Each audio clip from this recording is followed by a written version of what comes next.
पालकांची भूमिका फार महत्त्वाची. पालकांनी काय केलं पाहिजे, की तुझं तू बघ, ह्यापेक्षा मी तुला कसं सपोर्ट करू ह्या भूमिकेत राहिलं पाहिजे. खूप पालक काय म्हणतात, की अरे मी नाही डोनेशन भरणार, तुला मार्क आले तर तू तुझं तू करायचं. पण हे तुझं तू आपण आत्ता नाही म्हणू शकत. ॲज अ पॅरेंट तुम्हाला मुलांचं भविष्य ओळखून थोडंसं तुम्हाला त्यावेळी करून घ्यावं लागेल. कारण जर तुम्ही एज्युकेटेड आहात, जर तुम्ही वेल एज्युकेटेड आहे, जर तुम्ही दुनिया बघताय, तर तुमच्या मुलांना तुम्ही कम्फर्ट झोनमध्ये जाऊ नका देऊ. मला माहितीच नाही मला काय करायचं आहे पुढं, किंवा माझं इंटरेस्ट आहे ग्राफिक डिझायनिंगमध्ये, मला फॅशन डिझायनिंग आवडतं. पण नंतर मला थोडे व्हिडिओज बघितलं की मला वाटतं अरे इंजिनिअरिंग सायन्स घेतलं तर खूप चांगलं आहे. मग हे कन्फ्युजनसाठी काही फिल्टर्स आहेत का तुमचे? डेफिनेट. तसं समजा एक मुलगा आहे जो 10वीमध्ये आणि आता 2025 चालू आहे. सो 2030मध्ये कुठंतरी तो ग्रॅज्युएशन होणार आहे. सो 2030पर्यंत कुठले जॉब्स जाणार आहेत आणि 2030पर्यंत कुठले जॉब्स नवीन येणार आहेत? ते थोडंसं तुम्हाला बाहेर पडलं पाहिजे.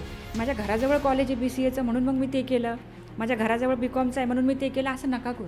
की आत्ता मी 12वीला किंवा 10वीला आहे, सो मी करिअर रिलेटेड रिसर्च कशी केली पाहिजे? हे बघा सर, रिसर्चसाठी एकदम बेसिक फॉर्म्युला आहे. जसं मी त्याला रिव्हर्स इंजिनिअरिंग म्हणेल, की त्यामुळं मला 48% पडले किंवा मला 80% पडले मग मी 8 करू असं बिलकुल नाही. तुमचा पूर्ण अधिकार आहे. जसं की मॅम तुम्ही हे सगळे रोल्स तर सांगितले, सो ह्याच्यामध्ये ॲव्हरेज पॅकेज किती असतं आणि स्टार्टिंग कशी असते, म्हणजे ॲनालिस्ट किंवा असोसिएट, मग त्याच्यानंतर आपण एका पर्टिक्युलर 10 वर्ष 20 वर्षाच्या एक्सपिरियन्स नंतर कुठल्या लेवलला जाऊ शकतो? नमस्कार मित्रांनो, माझं नाव अभिषेक आणि तुम्ही पाहतात AB इंटरव्ह्यूज. तर मित्रांनो, परत एकदा आपल्यासोबत आहेत Sarika ma'am. So first of all ma'am, परत एकदा तुमचं खूप खूप स्वागत आहे आपल्या पॉडकास्टमध्ये. सो फर्स्ट ऑफ ऑल तर सांगायला आवडेल मला की मागच्या वेळेस जो आपला पॉडकास्ट केला होता आपण, सो त्या रिलेटेड आपण रिझ्यूमबद्दल बोललो होतो की रिझ्यूम कसा बिल्ड करायचा, आणि त्यानंतर खूप सारा चांगला रिस्पॉन्स आला होता त्या व्हिडिओमध्ये आणि इंस्टाग्रामला पण खूप चांगला रिस्पॉन्स आला होता. सो त्याच रिक्वेस्टवर आपण अजून एक पॉडकास्ट शूट करतो आहे मॅमसोबत. रिसेंटली तुम्हाला एक महाराष्ट्र बिझनेस लिडरशिप अवॉर्ड पण भेटलेला आहे आणि 2025मध्ये बेस्ट इन्स्टिट्यूट म्हणून तुम्हाला तो अवॉर्ड भेटलेला आहे. सो काय सांगाल त्याबद्दल?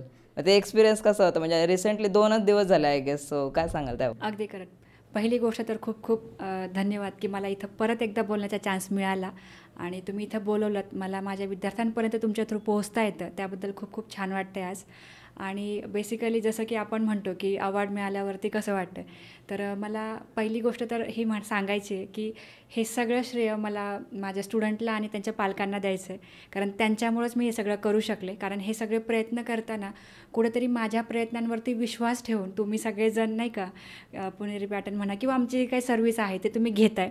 सो त्याबद्दल मला असं म्हणायचं आहे की तुमचा हा जो विश्वास आहे इथून पुढं कायम ठेवा आणि अजून दुप्पट एनर्जीने मी तुम्हाला इथून पुढं मार्गदर्शन करेल आणि हे माझं काम नेहमी चालू ठेवेल. हे करिअर रिलेटेड आपण आज पूर्ण पॉडकास्ट शूट करणार आहोत. सो माझा पहिला प्रश्न हाच राहील की आता 12वीचं एक्झाम आपण म्हणतो की हे झाले, 12वीचे रिझल्ट्स आलेत आणि त्यानंतर एक कॉमन प्रश्न असतो मुलांचा की माझे फ्रेंड्स सगळे चाललेत आता सायन्सला किंवा कॉमर्सला किंवा आर्ट्सला, मग हे कॉमर्स मग कोणी घेतलं पाहिजे, सायन्स कोणी घेतलं पाहिजे किंवा आर्ट्समध्ये कोणी घेतलं पाहिजे? कारण की जनरली असं होतं की ज्याला 80%च्या वर आहे त्यांनी सायन्सच घेतलं पाहिजे, असं एक परसेप्शन आपण म्हणू शकतो. आणि ज्याला पण 60 to 80पर्यंत आहे त्यांनी कॉमर्सला जावं आणि ज्याला पण 50च्या खाली आहे त्यांनी आर्ट्सला जावं, असं एक परसेप्शन आहे. सो ह्या परसेप्शनबद्दल काय सांगाल? कारण की खूप वेळा काय होतं ना की जेव्हा आपण, जसं मी मागच्या पॉडकास्टमध्ये तुम्हाला म्हटलं की 10वीला असताना आपली एक कमी कॉम्पिटिशन असते, बरोबर. सो आपली जी शाळा आहे किंवा जे काही कॉलेज आहे 10वीपर्यंतचं, तर त्यामध्ये आपले टेस्ट टीचर, कम्फर्टेबल एन्व्हायरमेंट, आपल्याला आरामात तेवढे पर्सेंटेज पडतात कारण त्याच्यामध्ये ॲट द एंड मेहनत पण बरोबरच आहे. पण ज्यावेळेस आपण गाव सोडून आपण तालुक्याच्या पातळीवर जातो ना, 11वी-12वीला कॉम्पिटिशन वाढते. आणि सगळ्यात महत्त्वाची गोष्ट, आपण त्यावेळेला सेमी, म्हणजे समजा आता सेमी पण काही काही मुलं घेतात, पण समजा अगदी आपले मराठी मीडियम आहे आणि आपण डायरेक्ट इंग्लिश मीडियममध्ये गेलो तर आपले बेसिकली 3-4 सब्जेक्ट इंग्लिशमधून येतात, जसं की मॅथ्स आहे, बायोलॉजी आहे, फिजिक्स आहे, केमिस्ट्री. सो मग ह्यामुळं काय होतं, पर्सेंटेजवरती इम्पॅक्ट होतो. म्हणजे ज्या मुलाला 10वीला 80 पडलेत त्याच मुलाला 12वीला 80च पडू शकतात असं नाही. तर त्याला थोडेसे कमी मार्क पडले म्हणजे फार तो चुकीचा आहे असं बिलकुल समजू नका. म्हणजे त्या मुलाला सायन्समध्ये जायला काहीच ऑप्शन नाही असं बिलकुल नसतं. मला हेच म्हणायचं आहे की तुम्ही इथे मिस्टेक करू नका ॲज अ पालक, ॲज अ विद्यार्थी, की तुम्हाला 4% कमी पडले म्हणजे तुम्ही आर्ट्ससाठी बनलात असं बिलकुल नाही. मला सगळ्यांना हे म्हणायचं आहे की तुम्ही तुमचं मेहनत इंटरेस्ट हे जाणून घ्या. जसं की तुमचं बेसिक ऑब्झर्वेशन असते की बाबा मी 4 तास 3 तास बसून अभ्यास करतो आहे, माझी क्षमता आहे, आणि 12वीला काही एक्स रिझन्समुळं मला नाही तेवढे मार्क्स पडले, म्हणजे कमी मार्क्स आहेत तर माझ्यासाठी अपॉर्च्युनिटीज असं नाही. आता ह्याच्यामध्ये 2 गोष्टी सर, की जसं की मार्क्स आहे आणि CATचे पण मार्क्स आहेत, बरोबर. सो आता आपण डिग्रीला जाताना हे सगळं बघतो. मग आता CATमध्ये सुद्धा फार कमी आले तर मग काय केलं पाहिजे, हा पण एक फॅक्टर लक्षात घेतला पाहिजे. जर आपल्याला CATमध्ये जर चांगले मार्क्स असेल तर ऑब्व्हियसली आपल्यासमोर इंजिनिअरिंग, कारण की जसं की 3 इडियटमध्ये आपण ऐकलं आहे की बेस्ट डायलॉग आहे की मुलगा झाला तर इंजिनियर बनेल, मुलगी झाली तर डॉक्टर बनेल. सो आता हे मिथ राहिलेलं नाही आहे. सो मला असं म्हणायचं आहे की मार्क्स डिग्रीचे प्लस CATचे हे लक्षात घेऊन इंजिनिअरिंग किंवा रिलेव्हंट फील्डमध्ये गेलं पाहिजे. आणि जर कमी मार्क आहेत तर माझ्यासाठी आर्ट बेस्ट आहे असं नाही आहे. हे बघा, कॉमर्स असेल, आर्ट्स असेल, प्रत्येक फील्ड ब्युटिफुल आहे. प्रत्येक फील्डमध्ये गेलं पाहिजे, पण त्यासाठी आपण आपला इंटरेस्ट आयडेंटिफाय केला पाहिजे. आलं लक्षात. आणि ह्यामध्ये बेस्ट फिल्टर काय आहे की आता बऱ्यापैकी मी हे पण ऑब्झर्व केलं आहे, म्हणजे माझ्या पण फॅमिलीमध्ये असे काही लोक आहेत की जे पर्सेंटेजला वेटेज देत नाहीत. ते काय करतात, CATला देतात, म्हणजे डायरेक्ट 11वी 12वीला CATचे क्लासेस लावून घेतात. का? कारण त्यांनी तेव्हाच ठरवलं आहे की मला ही गोष्ट करायची, बरोबर, गोल क्लिअर आहे, तर तिथे तो काहीच इश्यू नाही आहे. पण जे मुलं पर्सेंटेजवरती अवलंबून आहेत, सो त्यांच्यासाठी मी स्पेसिफिकली हे सांगेल की तुम्ही तुमचं इंटरेस्टवरती जावा. तुमचा इंटरेस्ट बघा. मला 50% पडले म्हणून मी आर्ट करावं असं नाही, कारण हे समाज कुठंतरी तुमच्या डोक्यात टाकतोय. समाज टाकतोय की बाबा तुला कमी पडले तू इकडे जा, तुला 80 पडले तू हे कर. पण मला असं वाटतं की एखाद्याला 90% जरी पडले ना तर त्याला कदाचित त्याच्या कोडिंगमध्ये इंटरेस्ट नसेल. सो अशा मुलांनी, आणि जर तो एवढा बेस्ट आहे तर मला असं वाटतं MPSC UPSC हा बेस्ट ऑप्शन आहे. जर तो, जसं की आता लेटेस्टमध्ये एक्झाम्पल आहे बिरुदेवचं, right. So he was the topper की 10वीला 12वीला COEP टॉपर. सो त्या मुलाला ते जमलं. सो तिकडेही लक्ष गेलं पाहिजे, म्हणजे फक्तच इंजिनिअरिंग, फक्तच डॉक्टर इकडे जाण्यापेक्षा बाकी खूप सुंदर फील्ड आहेत त्या पण आपण तिथे पण गेलं पाहिजे. आता जसं मी म्हटलं की समाजाचा एक दृष्टिकोन असतो सर, की त्याच्यामध्ये माझंच मी स्वतःचं बेस्ट एक्झाम्पल देईल की मला जेव्हा 12वीला जायचं होतं, म्हणजे नाही का, मी ठरवलं होतं, जसं की आता मी तुम्हाला जस्ट म्हटलं, माझं फिक्स होतं. कारण मला 10वीला असताना मी कोणाच्या तरी मोटिवेशननी ठरवलं होतं की मला इंजिनियरच व्हायचं. सो माझा रोडमॅप क्लिअर होता की मला सायन्सला जायचं, आणि मला 10वीला 79% पडले, जसे तुम्हाला पण तेवढंच होते आय थिंक. सो मग ठरवलं की चला सायन्सला जायचं. पण कसं असतं ना, आपण जेव्हा म्हणजे जसं माझ्या एका पॉडकास्टमध्ये मी सांगितलं की अल्पभूधारक शेतकऱ्याची मुलगी मी आहे अजूनही. सो मग तेवढं बजेट नव्हतं, पहिली ही गोष्ट होती. माझ्या ज्यावेळेस ॲडमिशनच्या प्रोसेसमध्ये ज्यावेळेस आम्ही शेजाऱ्यांना इन्व्हॉल्व करायचा प्रयत्न केला, त्यांनी आम्हाला काय सल्ला दिला की माझ्या वडिलांना, म्हणजे मला तर नाही, की तुम्ही नाही का आर्टला घाला मुलीला तुमच्या, म्हणजे ती नाव तुमचं कमवेल असं सांगितलं. आणि त्यांचाच मुलगा जो माझ्या क्लासमध्ये होता त्याला लिटरली 48% पडले, आणि त्यांनी माझ्याच कॉलेजमध्ये त्यावेळेस काही डोनेशन भरून सायन्सला ॲडमिशन घेतलं. सो एक्झॅक्टली चुकीची ॲडवाईस दिली. सो मला हे म्हणायचं आहे की तुम्ही आणि तुमच्या पालकांनी जर ठरवलं आहे ना की आपल्याला सायन्सला जायचं, तर तुम्ही नक्की करा, कारण कुठलीच गोष्ट इम्पॉसिबल नाही आहे. मन लावून आपण ठरवलं, मेहनत घेतली तर कुठली गोष्ट शक्य आहे. त्यामुळं मला 48% पडले किंवा मला 80% पडले मग मी आर्ट करू असं बिलकुल नाही. तुमचा पूर्ण अधिकार आहे, तुम्ही 12वी सायन्सच करा, त्याच्यामध्ये बेस्ट स्ट्रीम आहेत. कारण की शेवटी at the end money matter करतं. म्हणजे आयुष्याच्या 35शीला 40शीला असं नाही वाटलं पाहिजे की बाबा माझ्या मित्रांकडे एवढी लक्झरियस गोष्टी माझ्याकडे का नाही. एक 4-6 वर्ष मेहनतीचे असतात, तिथे आपण टाकली पण पाहिजे. ओके. पण एक अनसिक्युरिटी पण असते ना मॅम, कारण की समजा मी 10वी पास झालो आहे आणि माझे सगळे मित्र सायन्समध्ये आहेत आणि मग मी कॉमर्स घेतो आहे. मग ते एक असतं की अरे नवीन ठिकाणी जातो आपण, कॉलेज लाईफ चालू होती इथून पुढं. मग ते एक फिअर असतं कुठंतरी. मला पण ते रिलेट होतं आहे की मी पण जेव्हा माझे मित्र सगळे सायन्स घेतले, काहींनी आर्ट्स घेतलं, पण मी असं कॉलेज निवडलं जिथं माझे कोणी पण मित्र नव्हते, एकही मित्र नव्हता, आणि मी एकटाच त्या कॉलेजमध्ये होतो. सो असं एक अनसिक्युरिटी असतं की मी घेऊ का नको, कारण की कोणच नाही माझ्यासोबत. बरोबर, अगदी करेक्ट.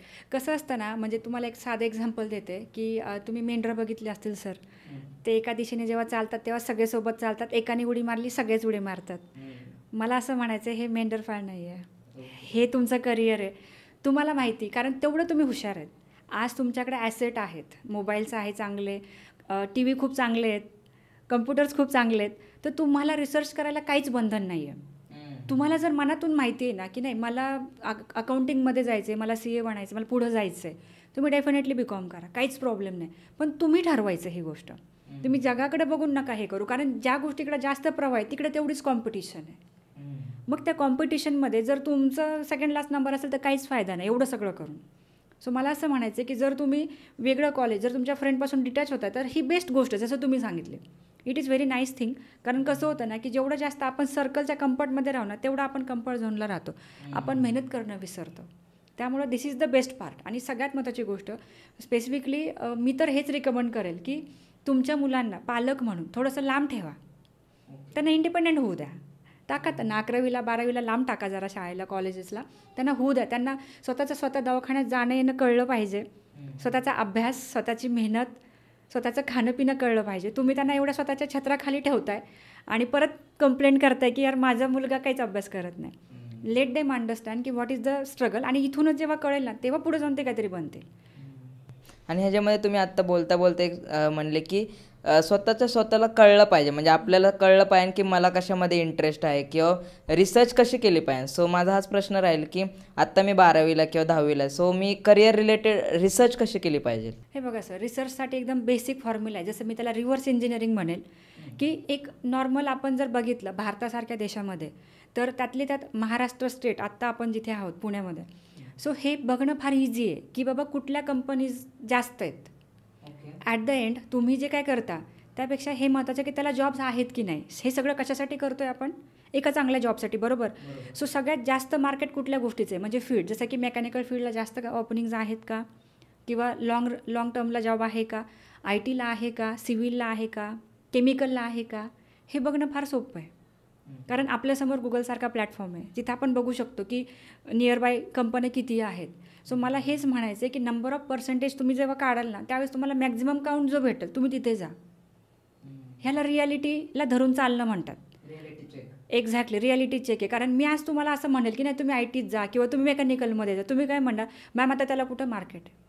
मी तर हे म्हणेल की नंबर ऑफ ओपनिंग्स ज्या असतात तर त्या बघण्यासाठी बेसिक प्लॅटफॉर्म्स आहेत. नोकरीसारखा सुंदर प्लॅटफॉर्म आहे जिथे एक साधा फिल्टर लावून तुम्हाला सगळा मोठा आकडा येऊन जातो.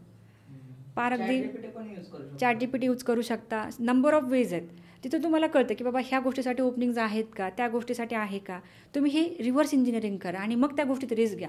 नाहीतर मला काकाच्या मामाच्या चुलत्याने सांगितलं मग म्हणून मी हे केलं आणि हे करून मी फसलो, हे करू नका. खूप मुलांना सवय असते मित्रांनी केलं म्हणून मी केलं.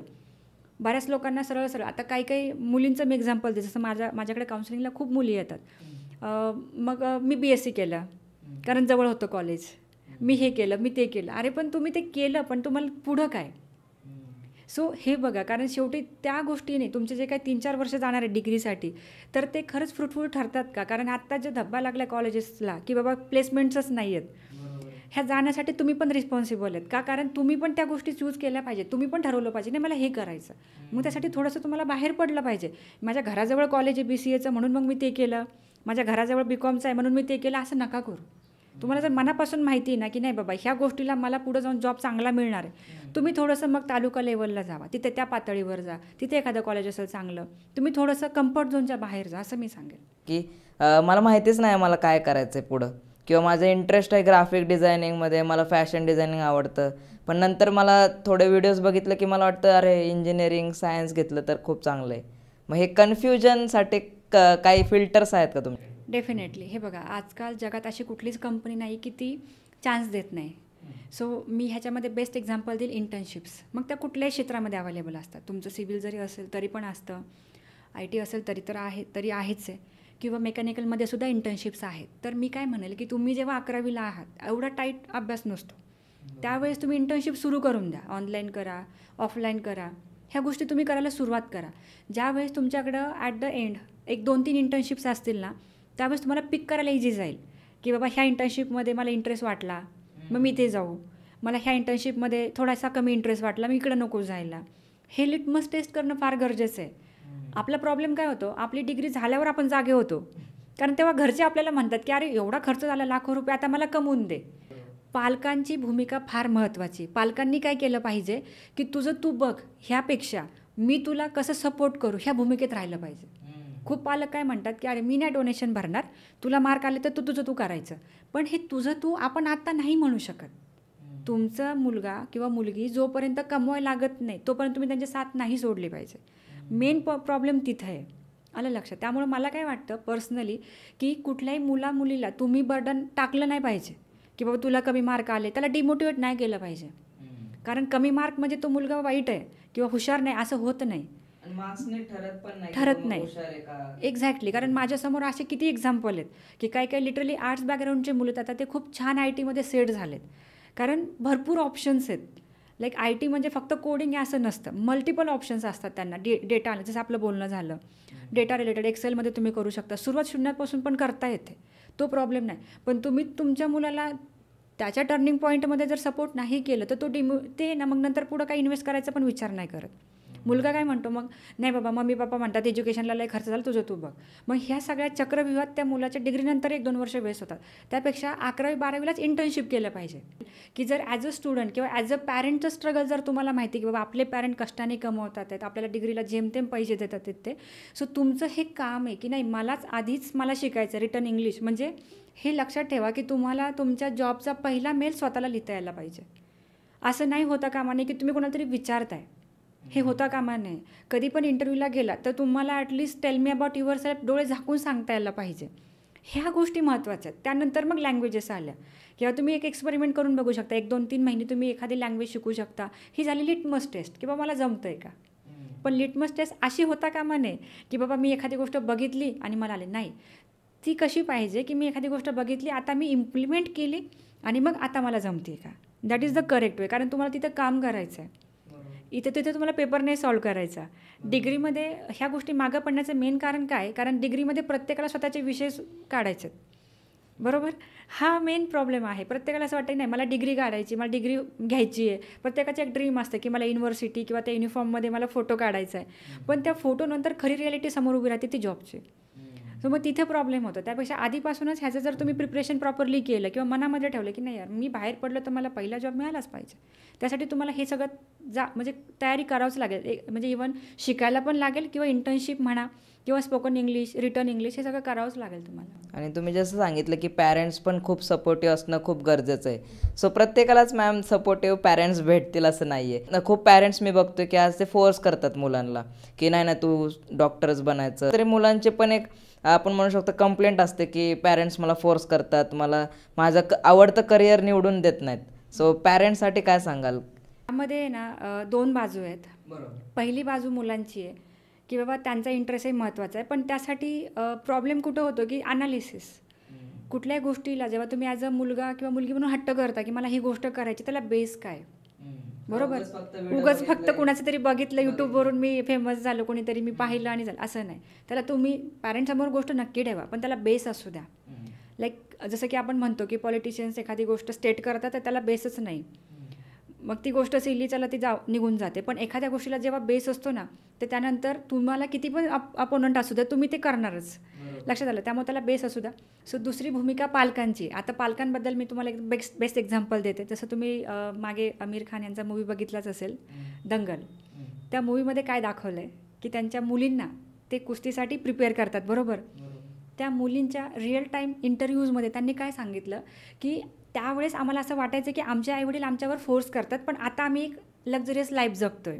म्हणजे आमच्या पॅरेंटने जे केलं ते करेक्ट केलं. सो मला असं म्हणायचं की जर पालक म्हणून जर तुम्ही त्या दिशा देत असाल, तेवढा सपोर्ट देत असाल, तुम्ही नक्की त्या गोष्टी करा. कारण तुमच्या काही केसेसमध्ये असं असतं सर की नाही कळत मुलांना, किंवा अशी पण मुलं आहेत की ज्यांना नाही मेहनत घ्यायची कारण की त्यांना दिलं आहे आईवडिलांनी. मी तुम्हाला ओपन अपली बोलते, त्याच्यात काही लपवण्यासारखी गोष्ट नाही. माझ्याकडं अगदी 27 एजवाले लोक असे आहेत की ज्यांनी कुठल्याही प्रकारचं काम नाही केलेलं आणि नाव त्यांना जॉब पाहिजे का, कारण त्यांना लग्न करायचं आहे, त्यांना सेट व्हायचं आहे. अशी मुलं माझ्याकडे सर्रास येतात. तर मग मी त्यांना हा पहिला प्रश्न विचारते की अरे तुम्ही मग कसं काय सर्वाईव्ह कसं केलं. मग सांगतात आमचे पॅरेंट आहेत, मग त्यांना गव्हर्मेंट जॉब आहे, ते सर्व्हिस करतात आणि मग ह्या सगळ्या गोष्टी. सो मला असं म्हणायचं की थोडंसं जसं की त्या मूवीमध्ये दाखवलं आहे, ॲज अ पॅरेंट तुम्हाला मुलांचं भविष्य ओळखून थोडंसं तुम्हाला त्या वेळी करून घ्यावं लागेल. कारण जर तुम्ही एज्युकेटेड आहात, जर तुम्ही वेल एज्युकेटेड आहे, जर तुम्ही दुनिया बघताय, तर तुमच्या मुलांना तुम्ही कम्फर्ट झोनमध्ये जाऊन नका देऊ. आणि ह्याच्यामध्ये कंपॅरिझनचा किती मोठा गेम आहे. कारण की पॅरेंट्स आपण बघतो की बघ आपला शेजारचा मुलगा आज त्याला 10 लाखाचं पॅकेज आहे आणि तू काय करतोयस इथं. सो हे कंपॅरिझन कुठंतरी मुलांना डिप्रेस करतं किंवा मग काहीतरी ॲक्शन घ्यायला चुकीचे ॲक्शन घेतात मग मुलं ह्याच्यामध्ये. सो काय सांगा? यामध्ये मी हेच म्हणेल की कसं असतं, कंपॅरिझन बाय नेचर आहे. जसं की आज लहान मुलांना खेळणं दिलं तर त्यांच्यामध्ये पण पॉलिटिक्स होतं की थोड्या वेळाने ते काय म्हणतात की मला ते पाहिजे. तसंच आहे, जर एखाद्या मुलाला मिळालं तर त्याची प्रशंसाही झाली पाहिजे. That is a positive part. But negative part हा आहे की अगदी एवढंही टॉर्चर नका करू की तुमच्या मुलाच्या हेल्थवरती इम्पॅक्ट होईल, कारण की ती खरंच गोष्ट गरजेची नाही. जगामध्ये एवढे सगळे लोक आहेत, प्रत्येकजण युनिक आहे. तर मला ह्या ठिकाणी हे म्हणायचं आहे की तुम्ही तुमच्या मुलाला किंवा मुलीला पॉझिटिव्हली मोटिवेट करा की बाबा ठीक आहे, तुमचा मुलगा एखाद्या गोष्टीमध्ये हुशार असेल, एक्सपर्ट असेल, तर त्याच्यासाठी प्राधान्य द्या. जसं की मी माझ्या त्या एजमध्ये लाईक स्कूलिंग एजमध्ये माझं पेंटिंग खूप छान होतं. तर माझ्या वडिलांनी मला एवढं प्रोत्साहित केलं की पोस्ट डिग्री ज्यावेळेस मला जॉबची गरज होती किंवा मिळत नव्हती, तर मी स्वतःचे पेंटिंग करून सेल पण केले. I earn from that. So हे करणं गरजेचं आहे. असं नाही की बाबा तुम्ही फक्त जॉबच करा. होऊ शकतं की एखादा मुलगा तुमचा छान रील बनवत असेल, व्हिडिओ क्रिएट करत असेल, त्याला मोटिवेट करा. असं नाही की बाबा त्याला तेवढं मिळालं. आता अजून एक तुम्हाला सांगते, एक रिअल लाईफ एक्झाम्पल. माझ्याकडे असेही स्टुडंट आलेत की ज्यांचं काय आहे की आता माझे वडील काय म्हणतात की लग्न करण्यासाठी नोकरी कर. म्हणजे रिअलमध्ये ते मुलं खूप चांगलं कमवतात. त्यांच्याकडं सेकंड अर्निंग सोर्सेस खूप चांगले आहेत, लाईक ऑनलाईन सोशल मीडिया म्हणा, व्हिडिओ क्रिएशन असेल किंवा एडिटिंग असेल. तर ह्यामुळं ते खूप छान कमवतात, घर बसल्या कमवतात. किंवा अजून एक मुलगी पण आली होती जी काहीतरी ते फॉरेक्स म्हणतात ना त्याला, एक्झॅक्टली.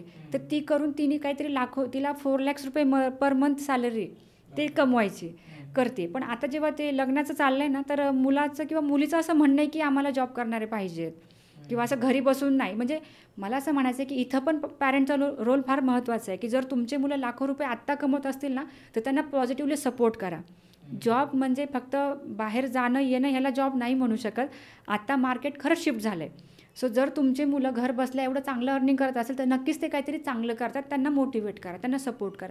पण ही अपेक्षा नका ठेवू की त्या मुलाने उठून कुठेतरी जॉबमध्ये, कारण त्याची ती एक्सपर्टाईज आहे, त्याचा तो इंटरेस्ट आहे. तुम्ही त्याच्या इंटरेस्टच्या बाजूला किंवा बाहेर जाऊन वेगळं काय करायला जाल तर त्याचं तिथेही मन नाही लागणार. जसं की 3 इडियटमध्ये तेच आहे. काय होतं शेवटी की बाबा वडिलांना तो कन्व्हिन्स करतोच ना की मला फोटोग्राफर बनायचं आहे. सो शेवटी ही गोष्ट इथेही अप्लाय होते. सो मला काय म्हणायचं आहे की मुलांच्या इंटरेस्टप्रमाणे तेव्हा करा की ज्यावेळेस त्या मुलाला त्या कामात रिझल्ट आहेत. नाहीतर फक्तच घेतलेत कॅमेरे मोबाईल आणि बसलाय करत त्याला रिझल्टच नाही, त्याला पण तुम्ही सपोर्ट नका करू. बरोबर. सो मॅम, जसं की आत्ता 12वी नंतर खूप जणांची ड्रीम असते की मला इंजिनियर व्हायचं आहे. सो आता इंजिनिअरिंग आणि प्लस AI पण आलं आहे. सो काय फील्ड्स आहेत ह्यामध्ये, म्हणजे आपण म्हणू शकतो की engineering plus AI.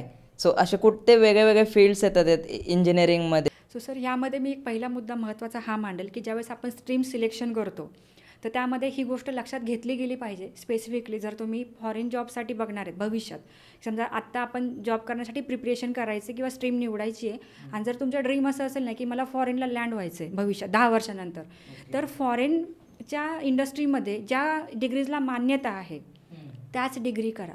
Computer science, IT ह्याला मान्यता आहे, तुम्ही त्याच करा.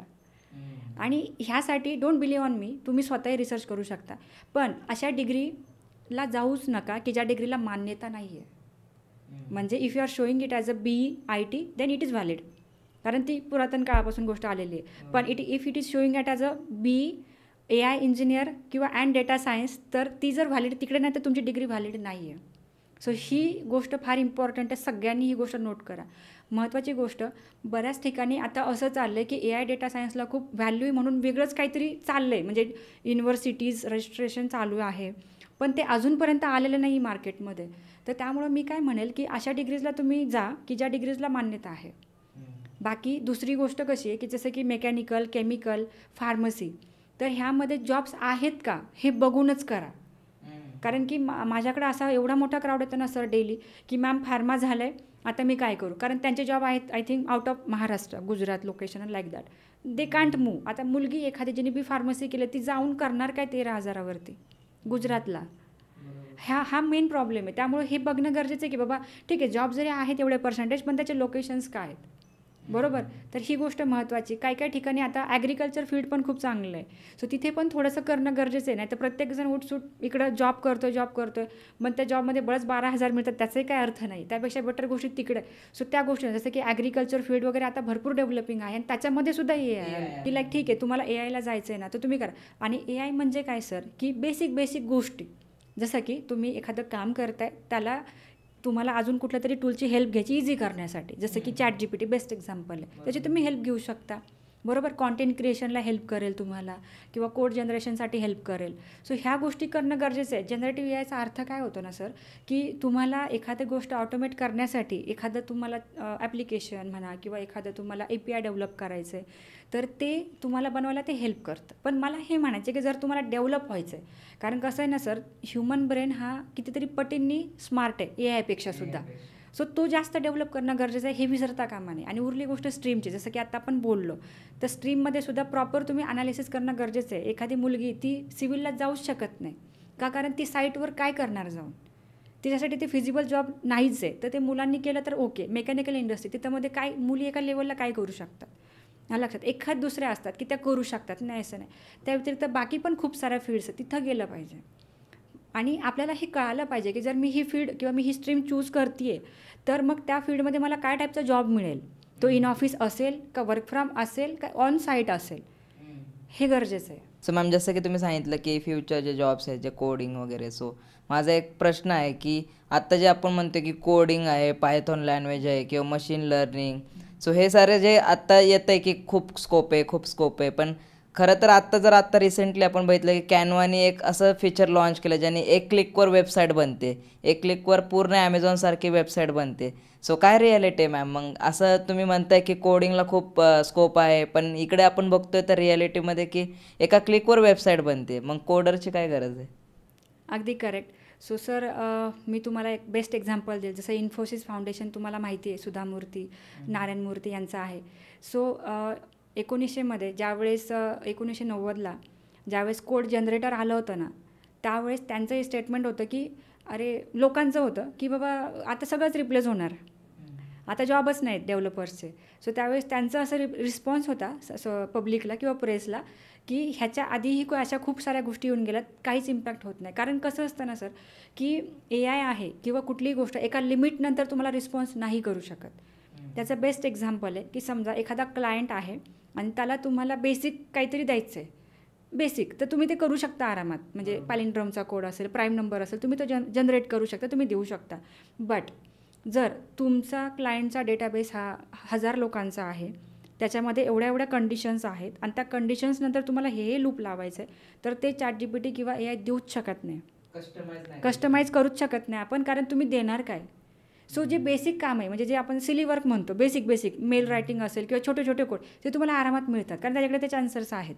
पण अगदी तुम्ही डीप लेवलला गेलात की जिथं डेटाबेसच खूप मिलियनचा आहे किंवा हजारोंचा आहे, त्या डेटाबेसला तुम्ही ते क्वेरी देणारच कशी, आणि तुम्ही ते करून बघा, त्या गोष्टी तुम्ही ना कस्टमाइज क्वेरी देऊन बघा. ॲज एक्सपिरियन्स पर्सन तुम्ही मला येऊन सांगा की तुम्हाला आन्सर मिळतं आहे का, होऊच शकत नाही असं. कारण असं जर असतं तर मग एवढी इंडस्ट्री चाललीच नसते.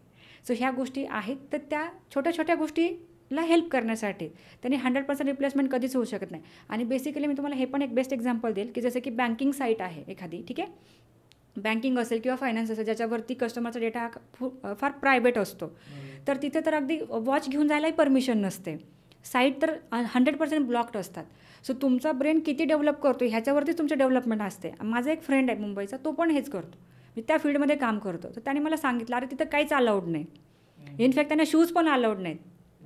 का, कारण तो प्रोजेक्टच असा आहे त्यांचा IT कंपनीचा की तिथे सगळं बँकिंग रिलेटेड ऑपरेशन्स चालतात आणि ते पूर्ण बॅकएंड आहे, भरपूर मोठा फ्लोअर आहे, पण तिथं काहीच अलाउड नाही. मग अशा ठिकाणी तुम्ही कसं काम करणार. आणि IT कंपनी म्हटलं की तुमच्याकडे मल्टिपल डोमेन आले, एकच क्लायंट लाईफ टाईम नाही राहत, त्याचं काम झालं तो चालला गेला. सो केमिकल इंडस्ट्री असेल, जसं पेप्सी कंपनी, तुम्हाला माहिती सर, त्याचं जे काही म्हणजे बनवलेले जे रेसिपी, ते आय थिंक जगात फक्त 2च लोकांना माहिती आहे, बाकी लोकांना माहीत नाही. सो अशा सिक्रेट किंवा कॉन्फिडेन्शियल गोष्टी ह्या कंपन्यांना ठेवाव्याच लागतात, नाही तर त्यांच्यावरचा लोकांचा विश्वास उडेल. म्हणजे समजा मी जर आज एक ई-कॉमर्स वेबसाईट बनवून घेतली, ठीक आहे, आणि ठीक आहे, मी त्या कंपनीला दिले पैसे, माझं कॉन्ट्रॅक्ट संपलं. ती कंपनी दुसऱ्या कंपनीला हे नाही म्हणू शकत की मी ह्यांना ई-कॉमर्स दिली, मी तुम्हाला पण तीच कॉपी पेस्ट करून देतो, इम्पॉसिबल. ते फक्त नाव वापरू शकतात, कधी तर ते पण शक्य नसतं, ते पण कॉन्फिडेन्शियल ठेवावं लागतं की त्यांची परमिशन आहे की बाबा आम्ही तुमचं काम केलं आहे तरच ते तिथं नाव वापरतात, नाहीतर तो प्रोजेक्ट अगदी दुसऱ्याला कॉपी पेस्ट काहीच नाव पण वापरता येत नाही. सो दुसऱ्या तुम्हाला क्लायंटला अगेन तेवढंच डेव्हलपमेंट करायचं आहे, तेवढीच टीम लागणार आहे आणि तेवढंच कस्टमाइज सोल्युशन द्यायचे. त्याच्यामुळे डेव्हलपरची रिक्वायरमेंट आहे. म्हणून किती पण AI ChatGPT आले किंवा किती पण कोड जनरेटर जरी आले ना, तरी पण डेव्हलपरची रिप्लेसमेंट किंवा IT मधल्या कोडिंगची रिप्लेसमेंट 100% कधीच नाही होऊ शकत. ओके.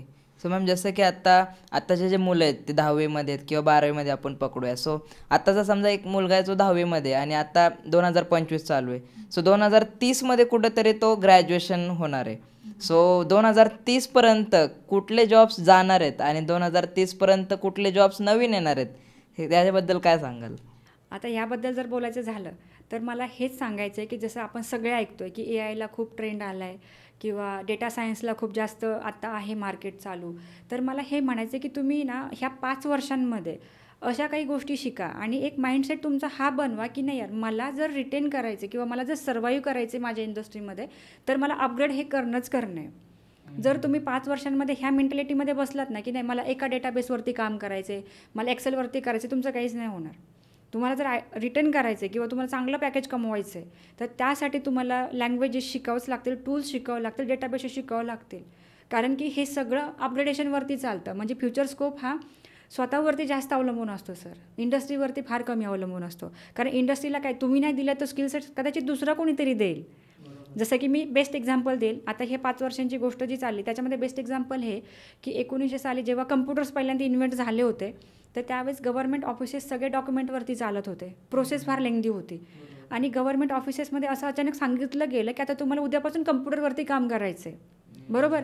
सो ज्या लोकांनी हे ॲक्सेप्ट केलं की मला कम्प्युटरवरती काम करायचं, त्यांचे जॉब टिकले. ते काय बोलले की आमचे जॉब आम्ही टिकवले. ज्यांनी असं ॲक्सेप्टच नाही केलं की बाबा मला शिकायचं आहे, त्यांचे जॉब गेले. मग ते काय म्हणणार, AI आलं गेला जॉब. लक्षात आलं सर. सो ते पण बेस्ट एक्झाम्पल आहे AIचं. सो मला असं म्हणायचं की हा एक पॉईंट ऑफ व्ह्यू आहे की जर मला टिकून राहायचं तर मला करायला लागेल. ट्रेंडसोबत चालणं इम्पॉर्टंट. एक्झॅक्टली. जर मी ठरवलं की नाही मला ते जुनंच काम करायचं आहे, तर जुनं काम आता नाही आहे, तुम्हाला अपग्रेड करावं लागेल. थोडंसं आपल्याला एक शिस्तप्रिय राहून आपल्याला एक ट्रॅक ठरवावं लागेल की नाही यार मला करायचं आहे, मला कमवायचं आहे ना, तर मला माझ्या इंग्लिश कम्युनिकेशनसोबत मला ते कोडिंग म्हणा किंवा मला जे काही माझं रिटर्न इंग्लिश असेल मला सगळं करावंच लागेल. कारण शेवटी मला पॅकेज पाहिजे. आज जर मी नाही करत तर कदाचित त्या कंपनीला दुसरा एम्प्लॉय तयार होईल समोर. सो स्वतःची रिप्लेसमेंट बघण्यापेक्षा किंवा दुसऱ्या मार्केटमध्ये पुढं जाण्यापेक्षा आपण स्वतःचा माइंडसेट हा बनवूयात की नाही यार मी केलं तर माझं होईल. तर मल्टी स्किल असणं किंवा मला अपग्रेड करायचं आहे हा माइंडसेट IT मध्ये वर्क होतो. त्यामुळे 5 इयर्स नंतर मार्केट खूप चांगल्या स्टेजला असेल का, कारण जे काही आपण डोमेस्टिक लाईफ म्हणतो, कमर्शियल लाईफ म्हणतो, त्याच्यातलं इनकन्व्हिनियन्स त्यातला कन्व्हिनियन्स हा डेफिनेटली वाढेल. जसं की पूर्वीच्या काळी डोअर बेल्स होत्या, आता थोडंसं व्हिडिओ कॅमेराज वगैरे आले आहेत. पूर्वीच्या काळी ब्लॅक अँड व्हाईट कॅमेराज होते, आता थोडेसे ऑडिओ व्हिडिओ आले आहेत. सो हे जे आहे अपग्रेडेशन हे टेक्नॉलॉजीमुळे आले, हे माणसांनीच तर आणलं आहे. सो अजून एक बेटर लाईफ तुम्हाला बघायला मिळेल, पण ते बेटर लाईफ जगण्यासाठी तुम्हाला आत्तापासूनच शिकावं लागेल. कुठले जॉब तुम्हाला वाटतं की एंड होतील 2030 पर्यंत? बेसिक जॉब जसं की मी तुम्हाला स्पष्टपणे सांगेल की येस टायपिंग नाही सर, BPO होऊ शकत नाही. कारण जोपर्यंत रोबोट्सला इमोशन्स येत नाही तोपर्यंत माणसाचा जॉब जाणार नाही. म्हणजे इमोशन्स आणि स्वप्न जेव्हा ते स्वप्न बघायला लागतील त्यावेळेस आपलं संपलं काम. पण असं होऊ शकतच नाही, कारण की शेवटी कसं आहे काहीतरी एक लिमिट आहे. जसं नेचरने आपल्याला बनवलं आहे तसं आपण रोबोटला बनवलं आहे, त्यामुळे तिथे ते होऊ शकत नाही.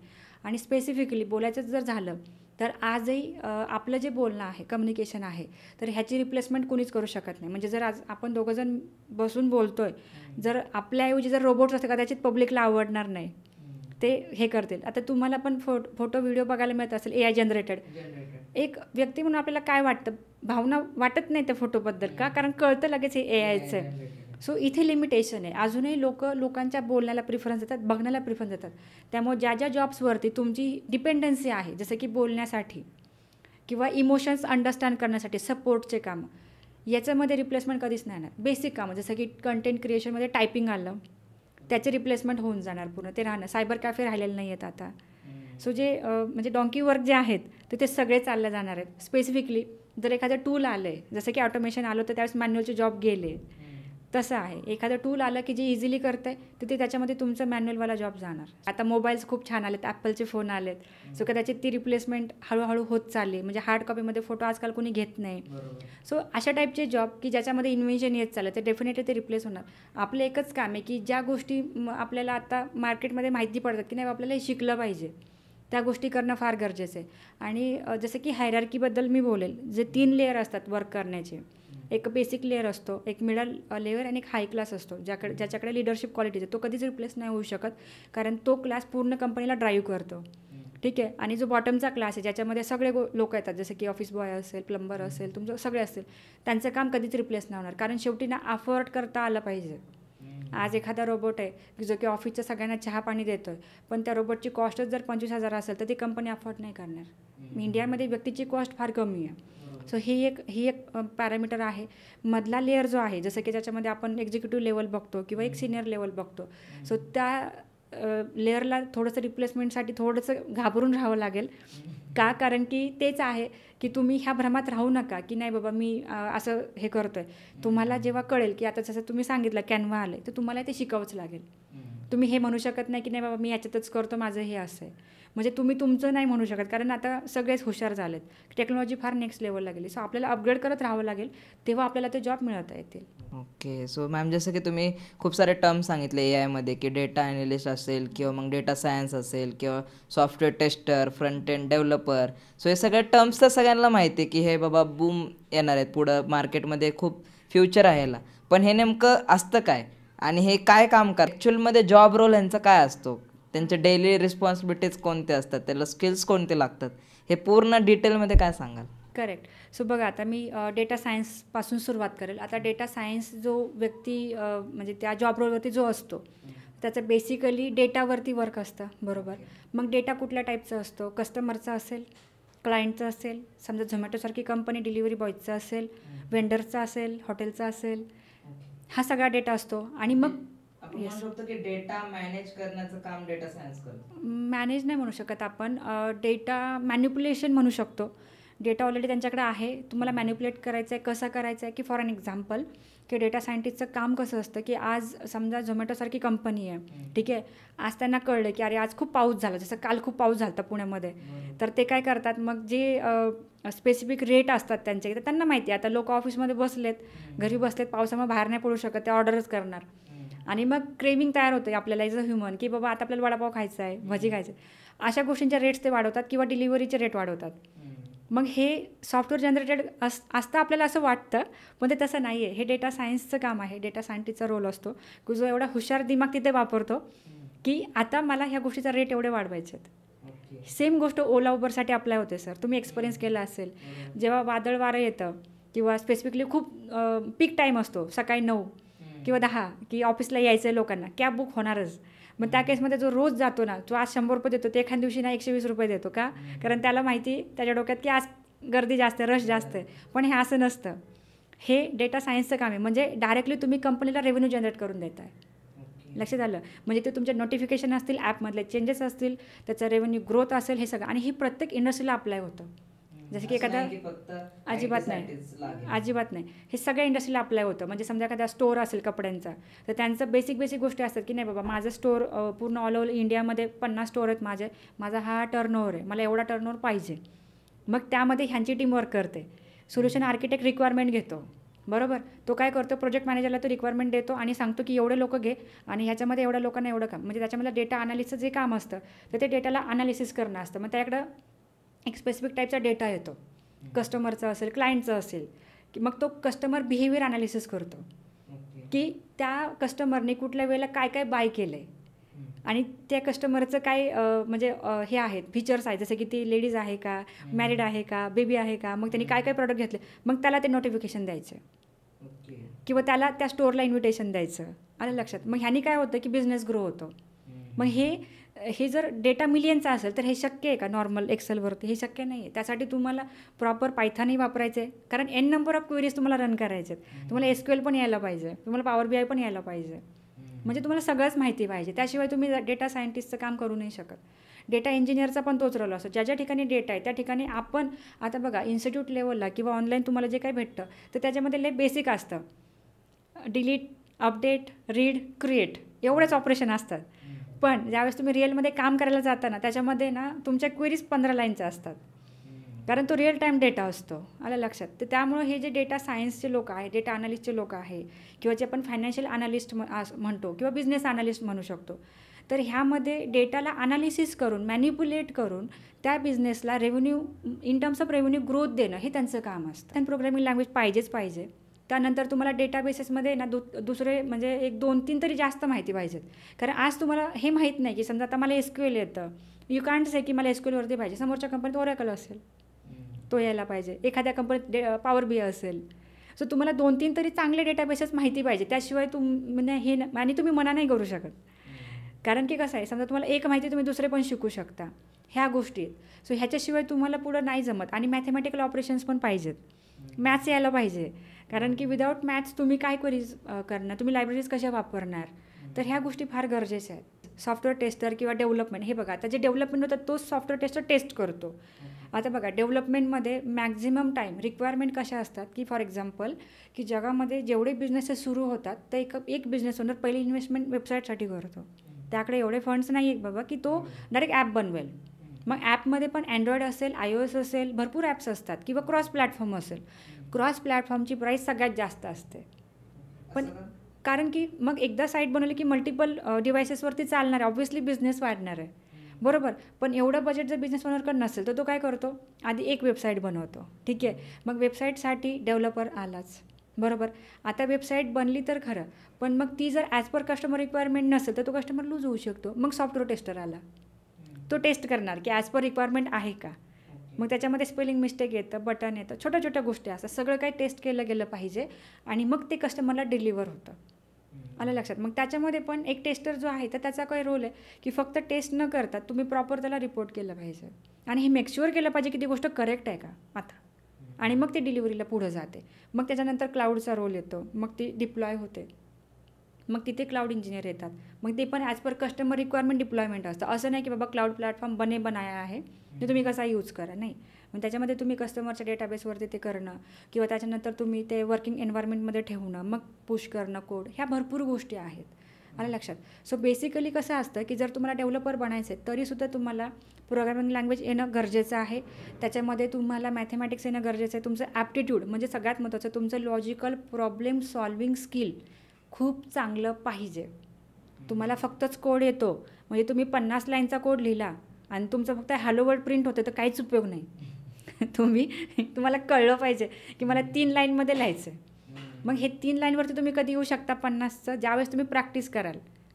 पण आपण फक्त कुठून तरी बघितलं आणि आपण तो करतोय तसं आपण करत गेलो तर त्याचा उपयोग नाही. तुम्हाला शॉर्टकट वे माहिती पाहिजे, त्यासाठी तुमचं ॲप्टिट्यूड रिझनिंग वगैरे खूप प्रॉपर पाहिजे. फक्त करायचं म्हणून केलं असं नाही. सगळ्यात महत्त्वाचं कम्युनिकेशन स्किल. तुम्ही जर एवढं छान डेव्हलपर आहात, जर एवढं छान डेव्हलपमेंट करताय तर तुम्ही बनवलेला कोड तुम्हाला क्लायंटला सांगता यायला पाहिजे किंवा टेस्टरला कम्युनिकेट करता यायला पाहिजे. इंग्लिश कम्युनिकेशन खूप मॅटर करतं ह्या सगळ्या रोल्समध्ये, कारण की रिक्वायरमेंट घेऊन तुम्ही फुलफिल करताय. कदाचित एखादी रिक्वायरमेंट अशी असेल की जे स्कोपमध्येच नसेल, आउट ऑफ स्कोप असेल, तर तुम्ही काय म्हणणार क्लायंटला? तुमच्यामध्ये ते गट्स तर पाहिजेत की नाही ठीक आहे ना, ही रिक्वायरमेंट होऊ शकत नाही किंवा व्हायची असेल तर ह्याला 6 महिन्याचा वेळ जास्त लागेल. हे गट्स तुमच्यात पाहिजेत. हे गट्स कसे येणार की बाबा आधी तुम्हाला कम्युनिकेशन किंवा बोलायचा कॉन्फिडन्स असेल तरच येणार ना. फक्तच कोडिंग खूप छान येतं बाबा मला द्या जॉब, असं नाही होत. तर हे मेन रोल झाले. डेव्हलपर आहे, टेस्टर आहे, डेटा अनालिस्ट आहे, डेटा सायंटिस्ट आहे. त्यानंतर इम्पॉर्टंट रोल असतात, सोल्युशन आर्किटेक्ट असतात.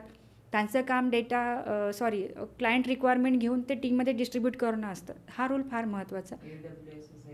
येस, ते क्लाउडमध्ये आलं प्रॉपरली.